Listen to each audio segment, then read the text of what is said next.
Tem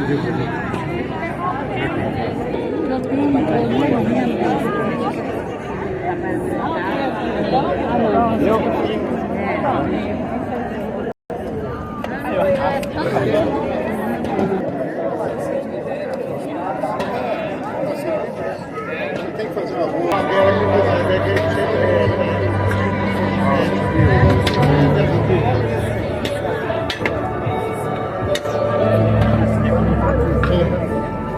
Em nome do Pai, do Filho e do Espírito Santo, hoje então, nessa praça, nós vamos fazer memória do encontro inesquecível e memorável de Nossa Senhora com Jesus.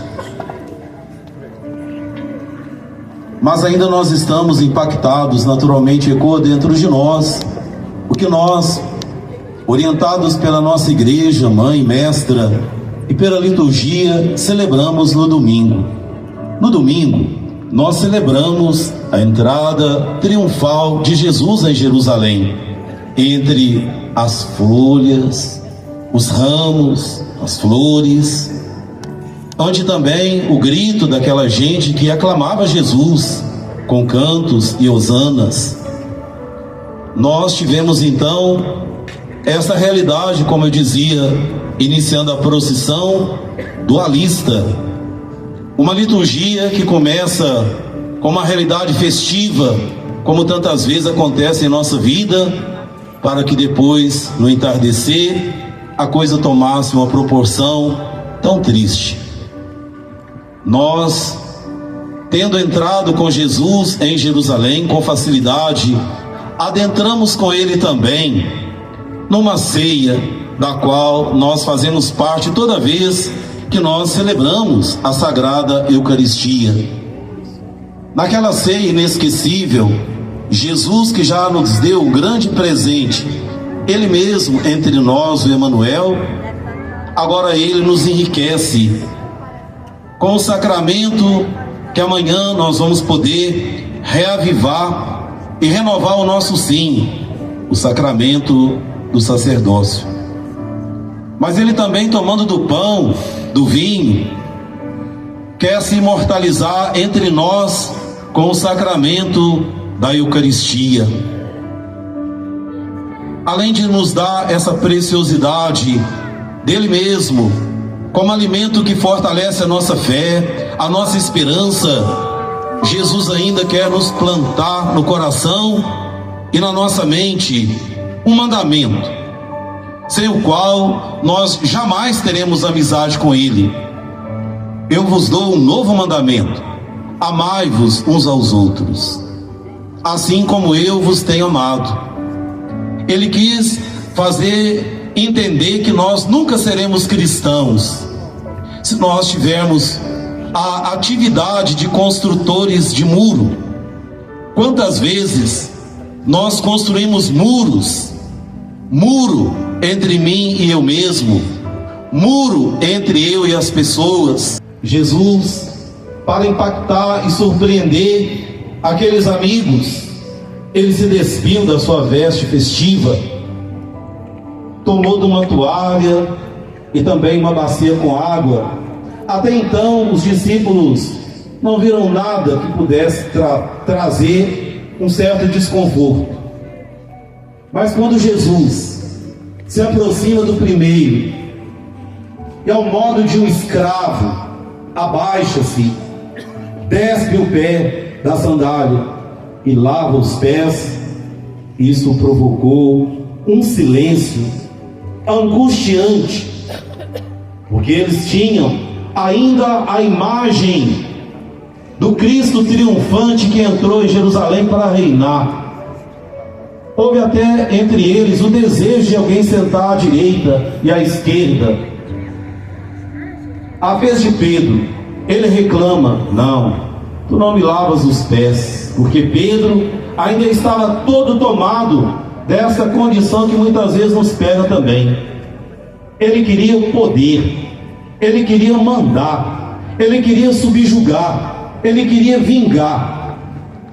Se você não me deixa lavar os seus pés, meu amigo que você não vai ser, meu seguidor muito menos. E a ceia, então, transcorreu nessa perspectiva festiva, entre os cânticos, os salmos e a presença sorridente do Mestre. Mas de repente, Jesus pegou um pedaço de pão, deu uma paradinha e disse: entre vocês há um que não comunga com as minhas ideias, que não é meu amigo, porque eu já não chamo vocês de servos, vocês são meus amigos, porque o amigo dá conta de tudo que o outro faz.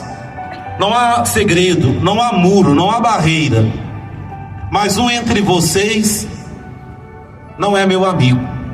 E aí, claro, quem? É este que eu entrego o pão passado no molho. Passado algum momento daquela hora constrangedora, houve também uma fala de Jesus para Judas: o que você tem a fazer é a hora, pode fazer. Eles pensavam que Judas iria dar a fazer a um pobre, ou que ele ia ajeitar alguma coisa, um mandado de Jesus. Mas não, meus irmãos. É engraçado porque daquela hora em diante, o que narrou o episódio diz assim, era noite.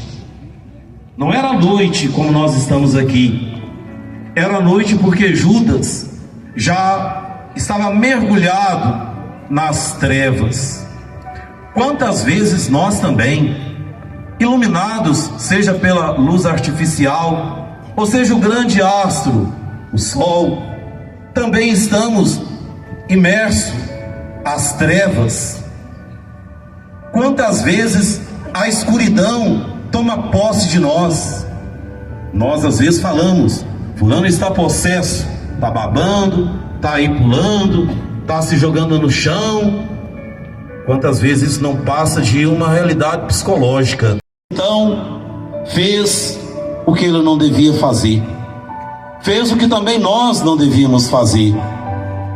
E a gente faz.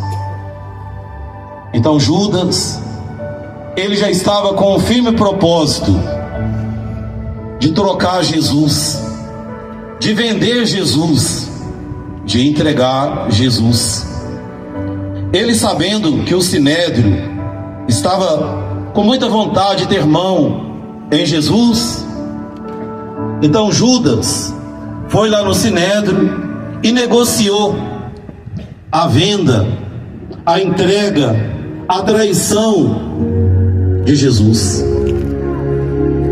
Tendo feito o negócio, Judas então pega os soldados, eles vão para prender Jesus. Judas vai ao local em que Jesus está em oração e já antevendo o que vai lhe acontecer. Ele está numa agonia indescritível. Os amigos de Jesus, quando viram Jesus, eles pensaram ser um espantalho. Ele estava muito mal. O suor, já misturado com o sangue, desfigurava o nosso Senhor. Em meio àquela angústia, já vem Judas. Ele vai até Jesus, que já naquela condição de muita angústia,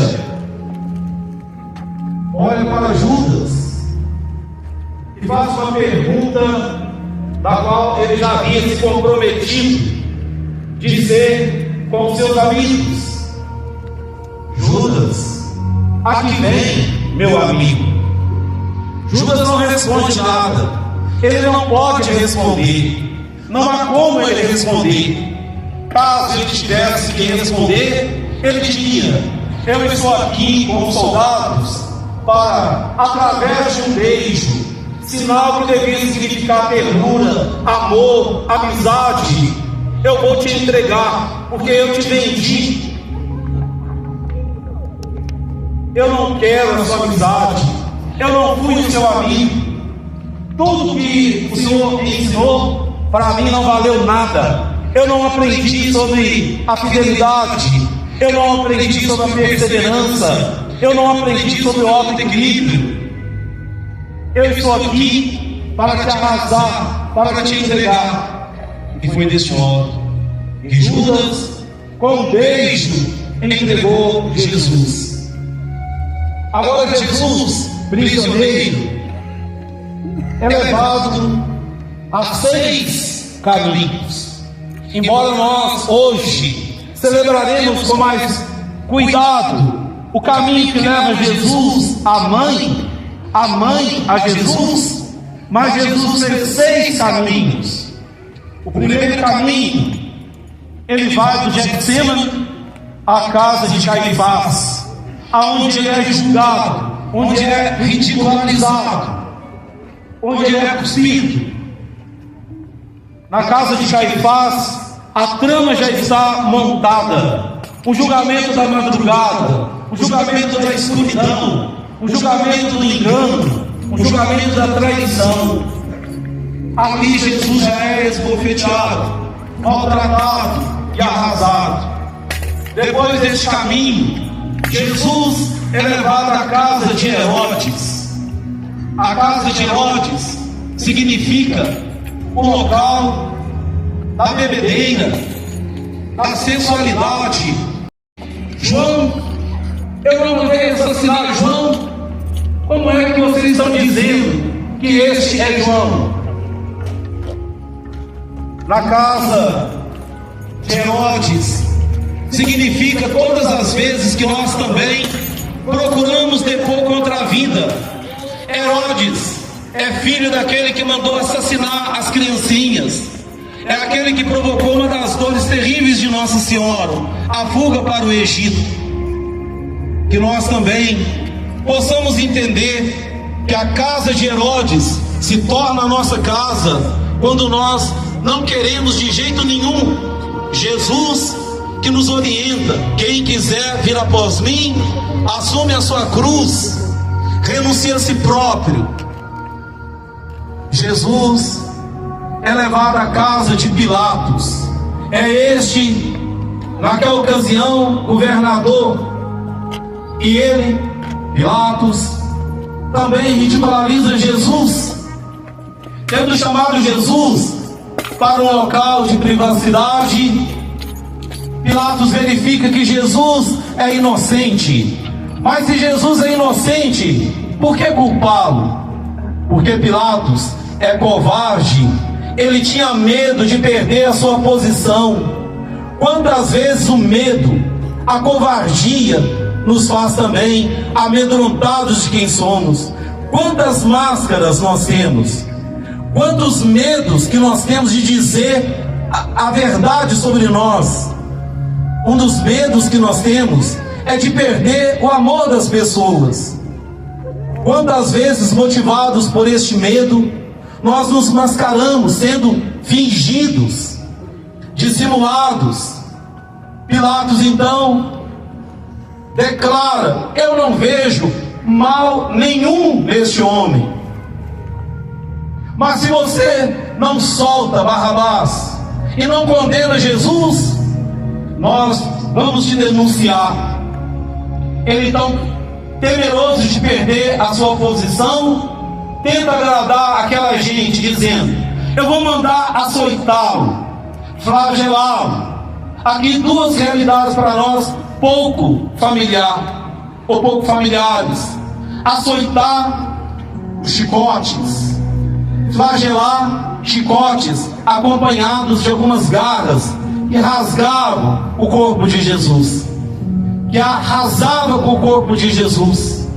8, segundo a tradição, foram os que ficaram nessa responsabilidade de fazer Jesus sofrer ao ponto de deixá-lo apenas com um fiasco de vida.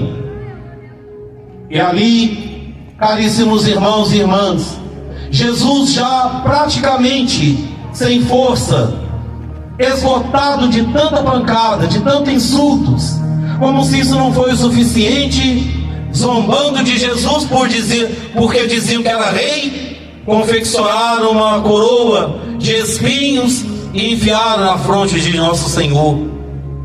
E Jesus então, já dilacerado, é levado mais uma vez por Pilatos para aquela gente, ao que ele pergunta: aí está o rei de vocês.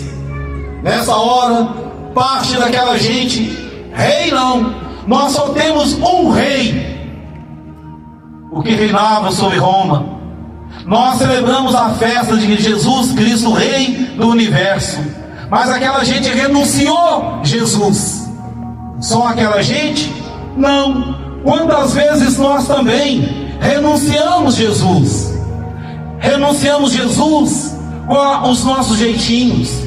Renunciamos Jesus não rezando, não frequentando os sacramentos. Renunciamos Jesus falando mal da nossa igreja, do Santo Padre, o Papa, do nosso bispo, do nosso vigário. Nós também negamos facilmente Jesus. Lá está então Pilatos, covarde, mesmo sabendo inocente. Olha o que que ele fez com Jesus. Ele agora tenta sair, como diz a juventude, vazando pela baquiária, uma linguagem atual dos nossos jovens.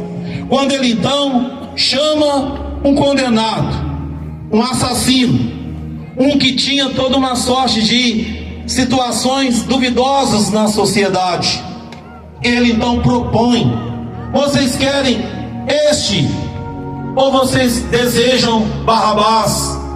Ao que a multidão vociferava: nós queremos Barrabás, queremos Barrabás. Sim, nós também queremos Barrabás. Quantas vezes com o nosso voto, quantas vezes com as nossas mensagens mentirosas de meia-verdade, quantas vezes com as nossas fofocas, nós liberamos Barrabás. Barrabás mora dentro de nós. Barrabás está solto em nossas famílias. Barrabás está nas nossas instituições. Barrabás está na nossa mente, no nosso coração. Nós queremos Barrabás. E a este que faremos? Eles não tinham mais dúvida, porque eles estavam já também orientados por aquelas autoridades. Vamos crucificá-lo. Crucificam. Que nós no domingo também participamos dessa hora. Crucificam. Aí Jesus então é condenado a colocar sobre os seus ombros uma pesada cruz. Ele que já estava praticamente sem condições de se manter em pé, já com muito sangue derramado, já com fome, sede, porque já se passaram muitas horas em que Jesus fez a sua primeira refeição. Libertou-me e ajudou-me sobremaneira, mudando praticamente toda a minha reflexão nessa noite, o diácono José Adilson, quando ele pontuou muito bem. Havia lá em Jerusalém muita gente, muitos foram para cumprir aqueles rituais da sua fé.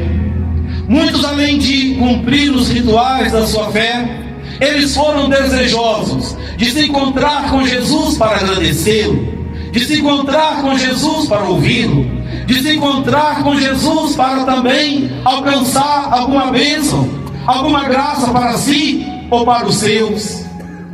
Então Jesus agora é apresentado dessa maneira.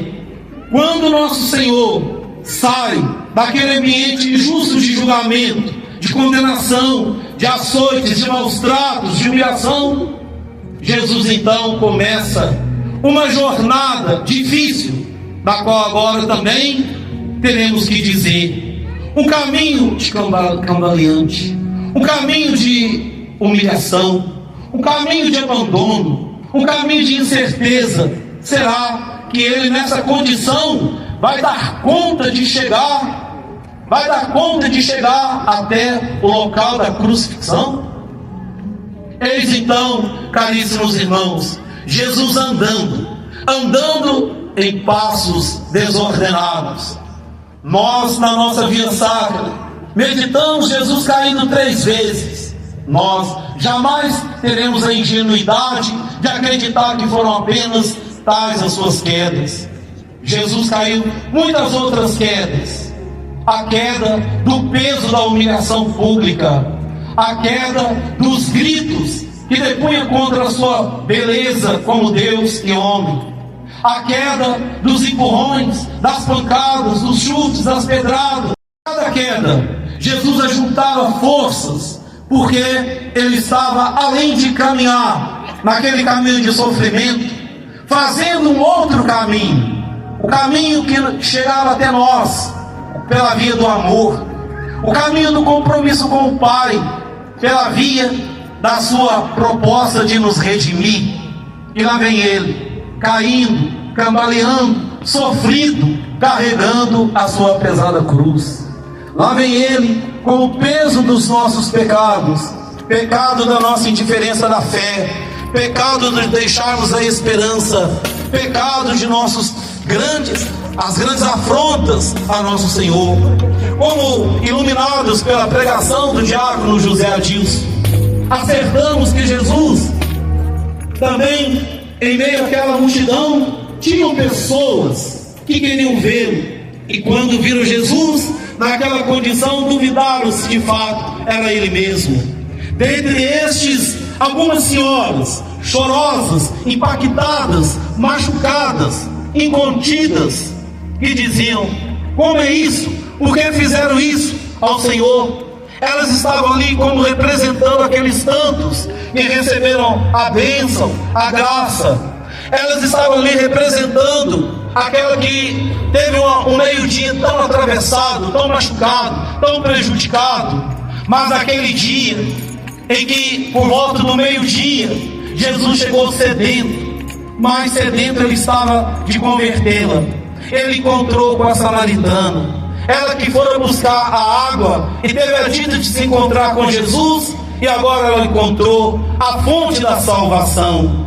Aquelas mulheres estavam ali representando provavelmente aquela da qual meditamos, que estava ao ponto de ser apedrejada, e o Senhor, escrevendo, ou rabiscando, ou sucando a terra, fez com que aqueles caíssem em si como o filho pródigo e não apedrejasse aquela mulher.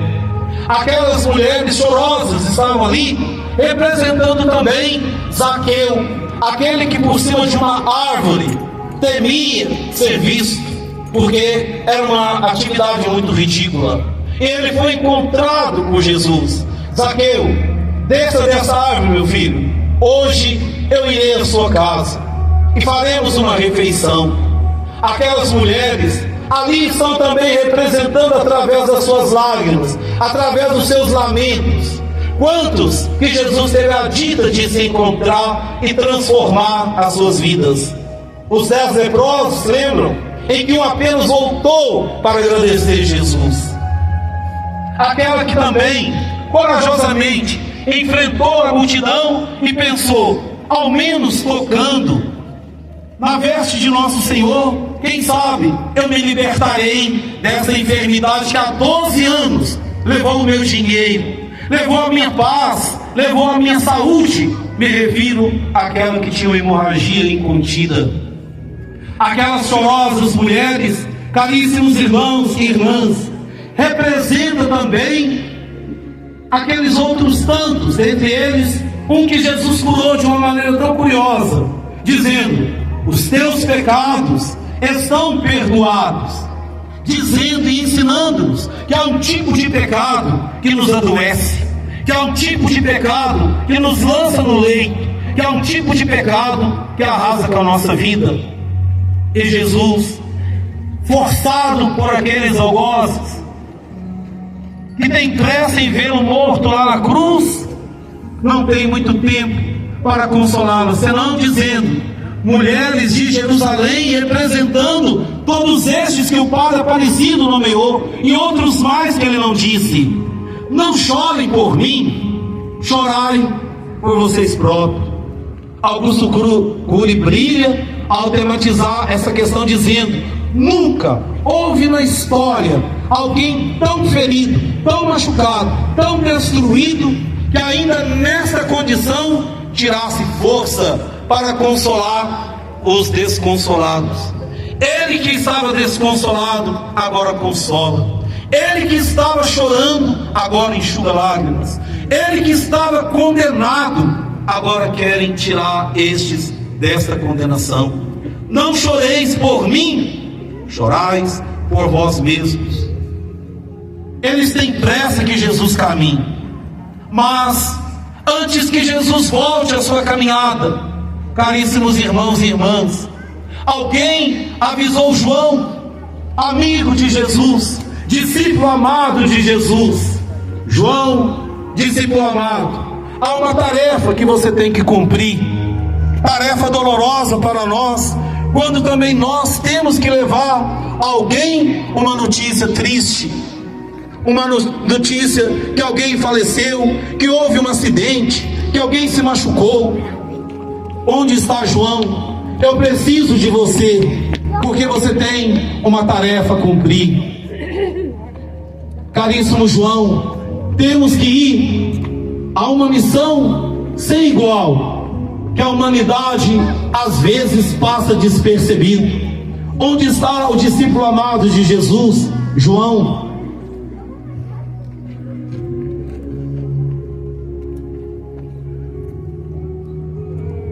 João é aquele que tem a tarefa de ir à casa de Nossa Senhora, que provavelmente já como mãe sente que algo não anda muito bem.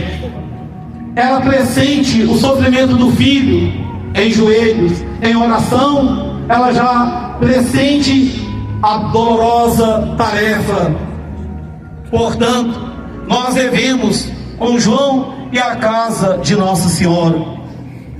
Qual seria a palavra mais adequada para dizer a uma mãe: o seu filho inocente, o seu filho amado, o seu filho querido, que só passou a vida fazendo bem, agora é um condenado, é um que passou pelo julgamento incerto, duvidoso? Qual seria, caríssimos irmãos, a palavra mais acertada para dizer a Nossa Senhora que Jesus está condenado? Como é isso de condenar alguém que só viveu fazendo bem? Mas Nossa Senhora, ela já estava também ciente, porque o profeta havia dito lá no templo: este menino, que é causa de alegria, que é causa de contentamento, há de ser também causa de contradição. A primeira atitude de Nossa Senhora é de ir ao encontro de Jesus. Qualquer uma mãe com essa notícia provavelmente cairia desfalecida, desmaiada e arrasada. Mas Nossa Senhora, como nós rezamos ao longo do nosso centenário, é mulher forte. A prova da fortaleza de Nossa Senhora está em que ela acompanha a cada um de nós, e trazemos com João essa notícia à mãe. Lá vem Nossa Senhora, hoje nessa praça que tantas vezes foi palco deste encontro, venerada, amada e também procurada como a Senhora das Dores. Maria, a mãe de nosso Senhor, é forçada a uma parada. A sua energia, as suas forças, elas se tornam enfraquecidas quando João vai descrevendo. Ele, na calada da noite, foi julgado, foi condenado, foi espancado. Ele está ao modo como Isaías descreve. Quando Nossa Senhora, lembrada do modo como Isaías descreve o servo sofredor, ela não aguenta. Ela fica como que petrificada, paralisada.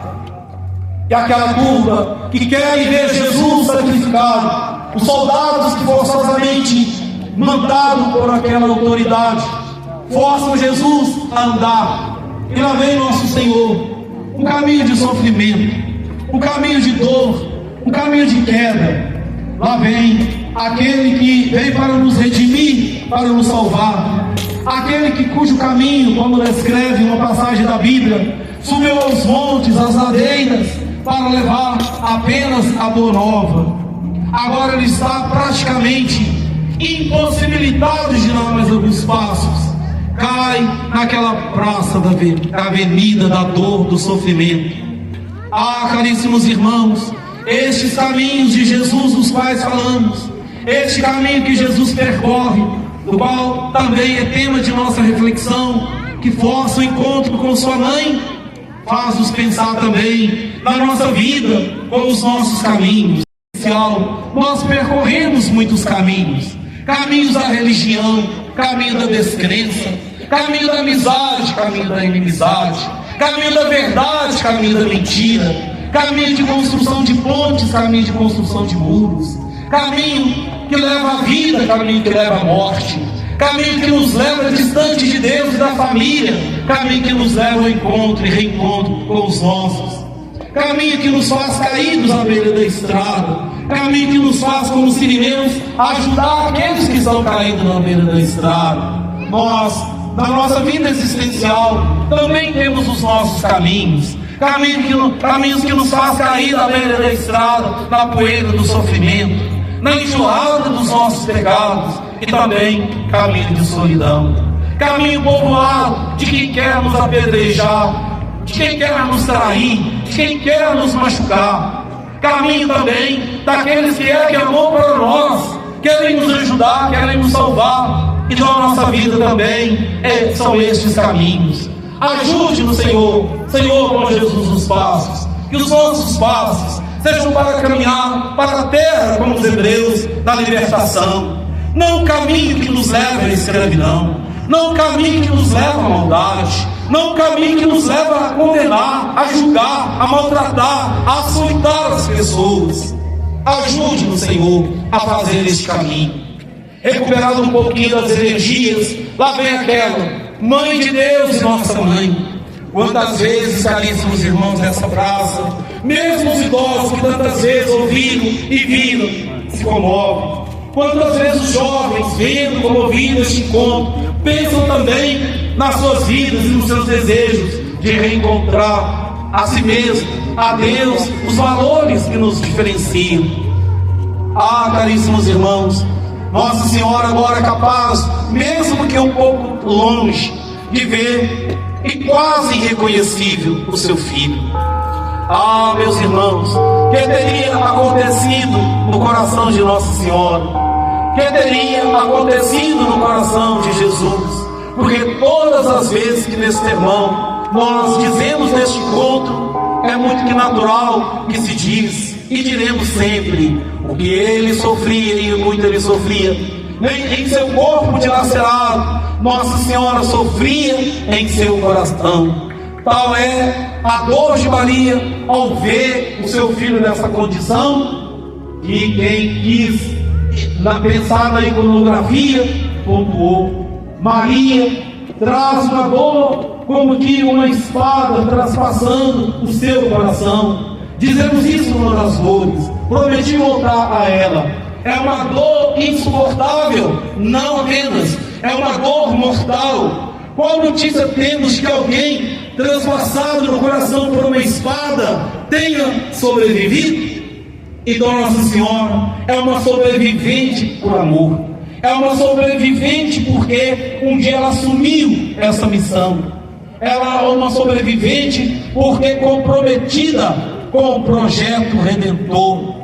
Ó Senhora Nossa, Mãe das dores, Mãe do padecimento, dessa vista dolorosa, eis que nós nos pedimos, mesmo sabendo de uma dor imensurável, quer dizer, sem tamanho, nos rogamos porque é necessário. Sabemos do seu desejo de ajudar, de ser solidária ao seu amado Filho e Deus. Ande mais um pouco, nós nos pedimos, mesmo sabendo como será cada passo, como será doloroso cada passo que a Senhora dá rumo ao seu amado e sofrido Filho. Ali nós podemos, dando asas à nossa contemplação, imaginar Nossa Senhora próxima a Jesus, ainda caído, ajoelhado e fatigado pelo peso da cruz, pelos maus tratos. Aqui, caríssimos irmãos, a gente dá asas à intuição. Imagina Jesus já ao quebrado, fazendo um esforço sobre a madeira para olhar praticamente com um olho, o outro já estava comprometido, tão inchado pelas pancadas. Ali a igreja diz que não houve um diálogo, um diálogo deste modo como nós estamos falando. Mas podíamos dizer, sem margem de dúvida, um dos maiores diálogos que podemos registrar no universo do mundo da comunicação aconteceu neste momento. O olhar de Jesus naturalmente comunicou a Nossa Senhora: mãe querida, eis aqui o teu filho, o teu amado filho. E ainda, olha o que fizeram comigo, olha o que fizeram com o seu filho. E Nossa Senhora, naturalmente, dando asas à sua imaginação, ela pensou nos muitos encontros com Jesus, na gruta onde ele nasceu, no encontro lá no templo com os doutores, as muitas vezes que Maria viu Jesus se encontrar com aqueles dos quais nós falávamos agora há pouco, encontros que traziam vida, encontros que traziam esperança, encontros que pontuavam um recomeço de vida. Mas, meus irmãos, como eu tenho insistido, nós não estamos aqui para um teatro. Portanto, é necessário escutar do coração de Nossa Senhora, ou então dar uma resposta a essa mãe sofrida. Jesus, aí condenado, sofrido, ele foi condenado apenas por Judas o traidor.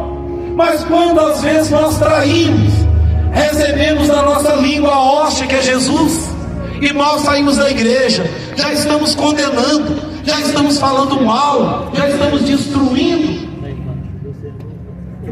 Oh, querida mãe sofrida, será que o que condenou Jesus foram os fariseus, esses que tramaram todo o julgamento injusto? Mas quantas vezes também nós tramamos contra o outro nas nossas meias conversas? Quantas vezes nós destruímos o outro em família, na sociedade, na igreja? Quantas vezes? Então será de fato estes os que condenaram Jesus? Será que foi Pilatos, como nós vimos, que se acovardou, que lavou as mãos, que não se comprometeu? Mas quantas vezes também nós não nos comprometemos? E mais ainda, quantas vezes criticamos o padre, criticamos os ministros, criticamos. Uma pergunta: você que critica, o que é que você está fazendo, Pilatos? Está lavando as suas mãos? Está dizendo que não tem nada que ver? Está dizendo que o povo da igreja é o povo pior que tem?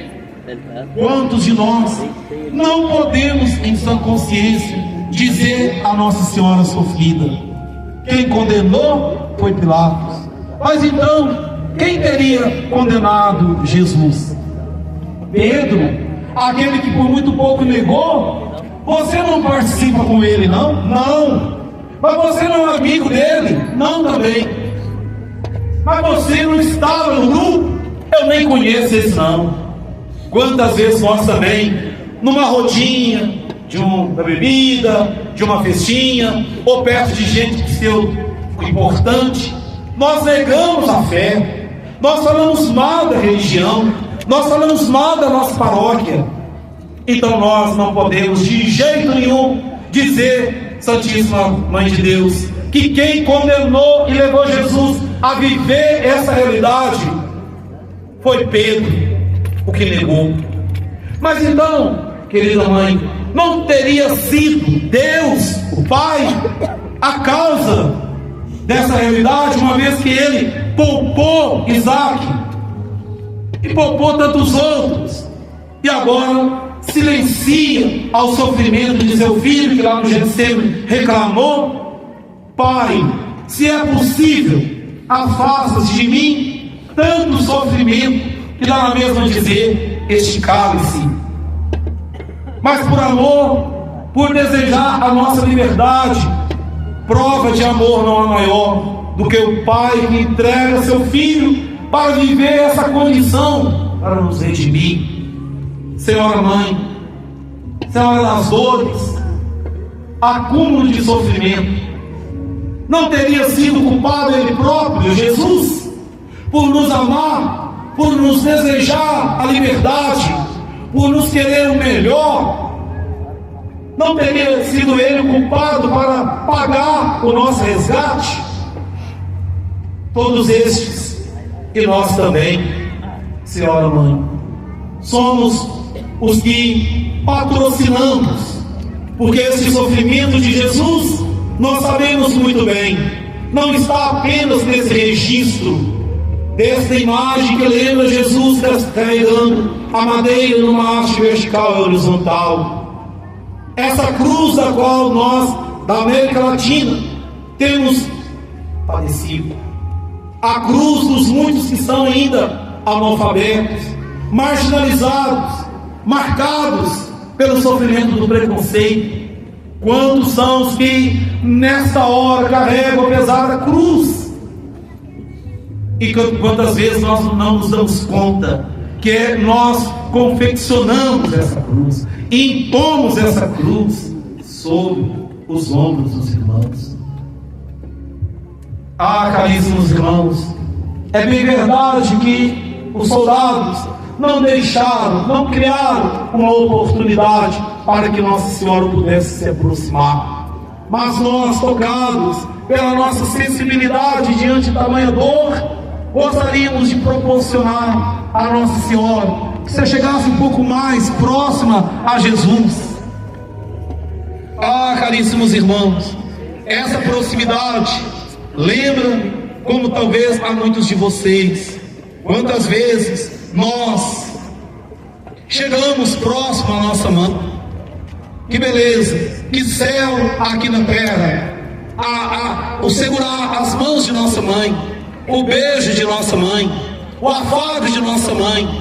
Eu já disse, repetirei quantas vezes vocês vão me ouvir, muitas, que nós temos a oportunidade de tocar aqui na terra o céu, como também temos a oportunidade de tocar aqui na terra o inferno. O céu é o filho que ama sua mãe, respeita sua mãe, tem carinho por sua mãe.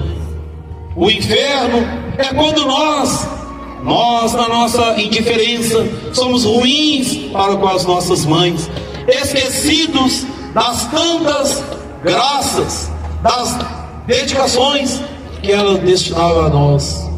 E nós então, diante dessa cena, vamos nos comprometer com Jesus, o bom Jesus dos passos, que os nossos passos também nos levarão às nossas mães, levando a elas a nossa palavra, o nosso carinho, a nossa ternura. Ah, caríssimos irmãos, penso comigo, do qual já disse e repito, Jesus já está ao ponto de desfalecer. Retoma as suas energias, porque olhando para a mãe, ele sente algo que sai do seu coração. Meu filho, é necessário. Toda essa dor, todo esse sofrimento torna-se necessário como parte do programa, do projeto Redentor. Eis, caríssimos irmãos e irmãs, para nós hoje, nessa praça, este encontro de dois corações arrasados pelo sofrimento, mas dois corações marcados e preenchidos pelo amor. Prova de amor não haveremos de ver, senão plenamente na cruz, quando nosso Senhor, Ele se entrega, tema do qual nos ocuparemos na sexta-feira da paixão, sexta-feira da dor, sexta-feira do amor. Eis-nos aqui então hoje, iluminados pelo que nós vemos duas imagens, mas pela força da contemplação enxergamos Jesus dilacerado. Nossa oração, de nossa contemplação, aqui enxergamos uma mãe, também marcada por uma dor que jamais poderemos mensurar e descrever, embora tentemos, seja na nossa fala, seja na pintura, na música, seja no teatro e outras coisas mais, mas todas elas ficam a dever, porque jamais conseguiremos escrutar o coração rasgado por essa espada de dor de Nossa Senhora. Os que querem condenar Jesus, os que querem maltratá-lo um pouco mais, têm pressa, e portanto Jesus é obrigado a seguir a sua caminhada. Mas agora ele segue certo de que ele não está sozinho. Talvez em seu coração Jesus pede à mãe: ajude-me, caminhe comigo. E Jesus que anda e cai e se levanta, certo de que agora tem um apoio, tem a dita também de se encontrar com uma senhora. A tradição diz que essa senhora é Verônica. Verônica também há um relato, é aquela da qual Jesus se compadeceu, que tocou em sua mão e foi curada. Agora Verônica quer fazer algo que surpreendeu aqueles que estavam acompanhando Jesus. Ela enfrenta os soldados, passa pelo povo e chega até Jesus. Ela chega para consolar. Ah, caríssimos irmãos, como é bom em momentos difíceis da vida a gente receber um consolo. Verônica pega de um manto, passa no rosto de Jesus, aliviando-lhe um pouco o sofrimento. E nós também tenhamos sempre em nossas mãos um pano, o pano da solidariedade, o pano da coragem de enfrentar tudo que for necessário para salvar, para ajudar, para pelo menos aliviar o sofrimento do padecente.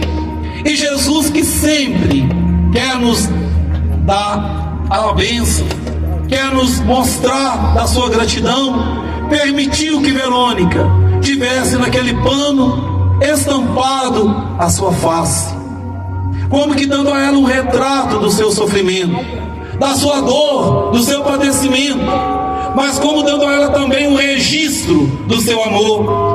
Aqui, caríssimos irmãos, já indo para o término de nossa reflexão, quantas vezes escutamos: Padre, eu perdoo, mas não esqueço. A cicatriz, a marca estará sempre ali na nossa mente, para dizer também que houve perdão, que nós devemos repetir aquilo que nosso Senhor ensinou a Pedro: perdoar sempre, sempre, 7 vezes, não, 7 vezes 70, para o nosso bem. Verônica é essa mulher também que hoje, nesse caminho de dor e sofrimento, indo para o Calvário, ela deixa o seu registro, e nosso Senhor deixa também o seu registro de dor e de amor naquele pano. É necessário, pois, meus irmãos, porque eles têm pressa. A ordem é que levem Jesus para o Gólgota, para o morro do sofrimento, para o morro da dor. E Jesus caminha. Vamos caminhar com Jesus, vamos caminhar com Nossa Senhora.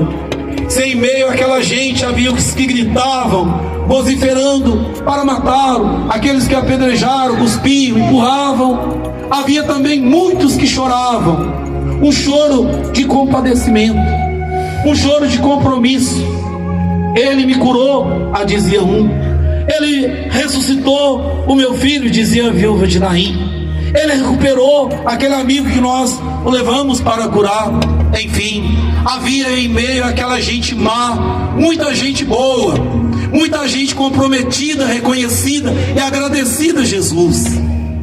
Que estes sejam cada um de nós, que hoje também trazemos a nossa gratidão por esses 170 anos de nossa paróquia, a nossa gratidão pelos nossos abnegados, zelosos sacerdotes que passaram por aqui, a nossa gratidão pelo batismo, pelo matrimônio, por tantos sacramentos que nós celebramos, a gratidão por tantas maravilhas que o Senhor nos concede, a nossa gratidão pela força que recebemos para levar a nossa pesada cruz, a gratidão, enfim, por estarmos aqui hoje nessa praça, celebrando com a graça e a bênção de Deus, mais um ano, mais uma vez, calando forte no nosso coração, provocando a nossa conversão, o encontro de Jesus com a sua mãe, o encontro de Nossa Senhora das Dores com o seu filho.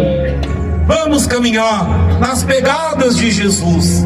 Ele também se auto-apresentou: eu sou o caminho. Vamos caminhar na verdade. Ele disse: eu sou a verdade. Vamos no caminho da vida, porque Ele é a nossa vida. Vamos com Jesus a esta procissão. Vamos com Maria, seguindo as pegadas de Jesus para o Gólgota.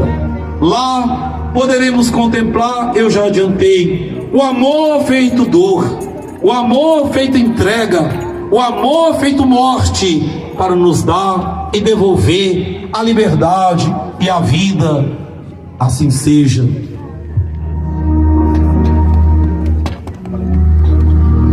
Nós não passarmos pelo Calvário, mas se Calvário é lugar de tormenta, se Calvário é lugar de solidão, é o caminho. O Calvário não é o lugar da morte, sim, da morte pela vida, da morte que nos trará a vida.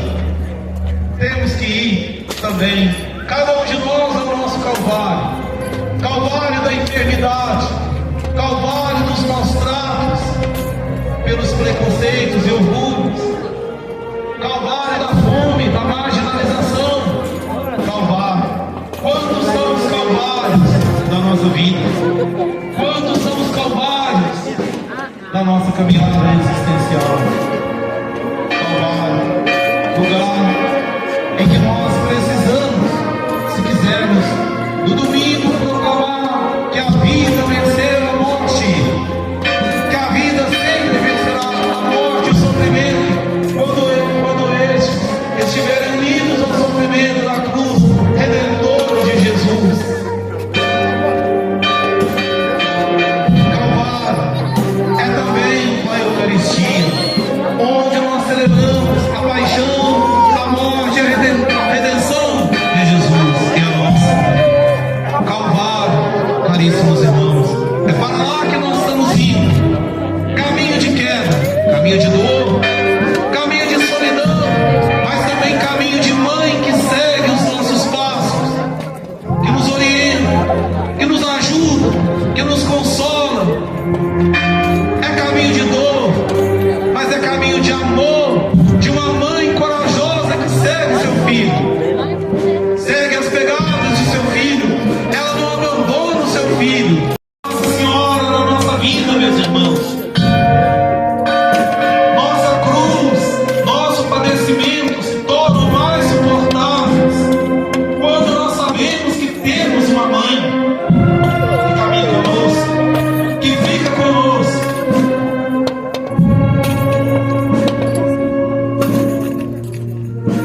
Nossa Senhora, ela vê à sua frente a dor, o abandono. Ela também enxerga o sofrimento causado por aqueles que Jesus amou, curou, salvou. Nossa Senhora escuta os gemidos de Jesus, gemidos causados pelos empurrões, pancadas, humilhações.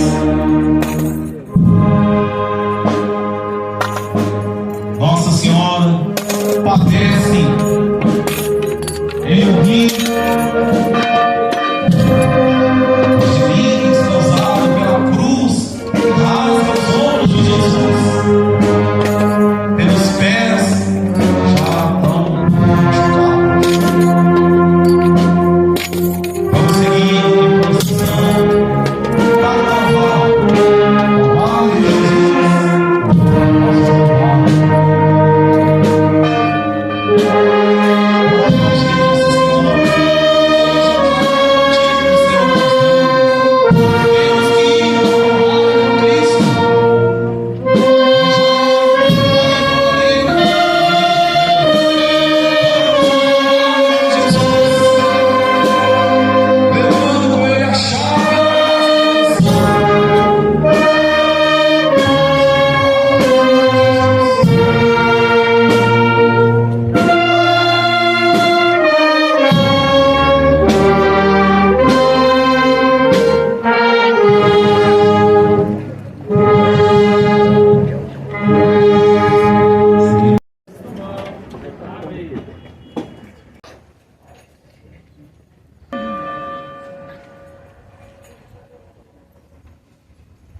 Yeah.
Perdão, Deus de amor.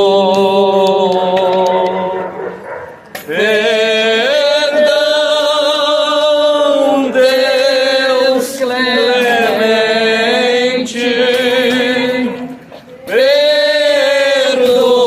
Perdoai, Senhor.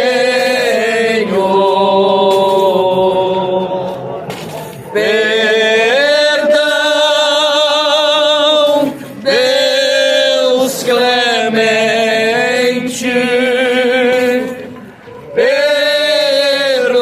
Perdoai, Senhor.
Antes de irmos ao depósito de Nossa Senhora, Nosso Senhor dos Passos, nossa gratidão a Deus por tanto amor, por ter se entregado por nós.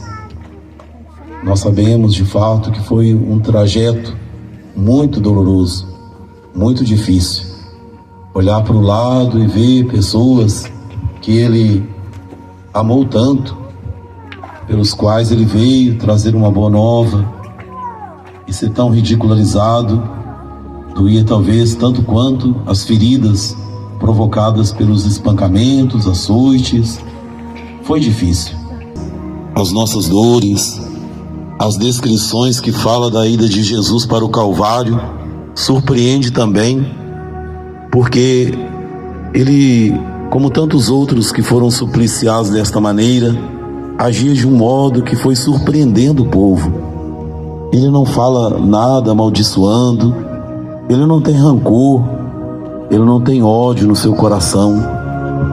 Ele olha para as pessoas com ternura, mesmo aquelas que estão jogando pedra nele, jogando algum outro objeto. Jesus olha com ternura.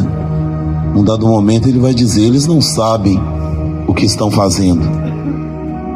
Este caminho é difícil, é o nosso caminho. Quantas vezes também a gente não tem que andar na solidão, não tem que passar por uma crítica, por uma perseguição. Quantas vezes também a gente não cai? São muitas as vezes que a gente cai pecando, cai machucando as pessoas, cai desanimando. É assim. De modo que a cada ano, já são quantos anos que a gente não faz essa experiência, e cada ano parece que a experiência nos traz ou nos leva a uma parte da nossa vida que também precisa ser reencontrada, uma parte da nossa vida que precisa ser retomada. Às vezes a gente precisa retornar ao caminho, saindo da zona de conforto, porque uma coisa a gente tem que falar e é verdade: seguir a fé, a religião, não é ilusão, não é tarefa fácil. Por isso, essas memórias que nós trazemos da nossa cultura religiosa é muito mais do que uma imagem, é muito mais do que flores, é muito mais do que homens carregando um andor, é muito mais do que uma banda entoando seus belos motetos, é muito mais do que essa gente cantando o latim, é muito mais do que as equipes, é muito mais do que muita coisa. Que Deus então nos ajude em tudo isto, fazer com que o nosso caminho seja um caminho de seguimento de Jesus. Eu agradeço hoje a Jesus e a Maria. É a primeira vez que, de certo modo, eu me dirijo a vocês, ainda trêmulo, ainda meio sem saber como tudo vai acontecendo. Rezem por mim. Então nós temos que rezar pelo Padre, pedir pelo Padre, para que ele seja, de fato, esse mensageiro. Que o Senhor dos Passos e Nossa Senhora das Dores nos ajude a continuar agora. Eu escutei o Padre Cid me motivando, que temos feito. Vamos ao Tríduo Pascal, vamos com Jesus ao Calvário. Nós não terminamos, porque hoje essa parada é como se fosse uma queda mais prolongada de Jesus. Tendo sofrido deste jeito, Ele só pode ser Deus. Somente um Deus é capaz de viver o que Ele viveu, da maneira como Ele viveu. É capaz de passar por tudo isso sem cair no precipício do desespero, do desânimo. Nós, essa bênção, que as pessoas digam: viveu de modo que só podemos ter a certeza, era um cristão, era um amante, apaixonado por Nossa Senhora, a Mãe das Dores. Nós vamos então adentrar a igreja com as imagens e permitir nessa santa noite que Jesus entre em nosso coração e faça morada ali. Que Nossa Senhora participe da nossa vida.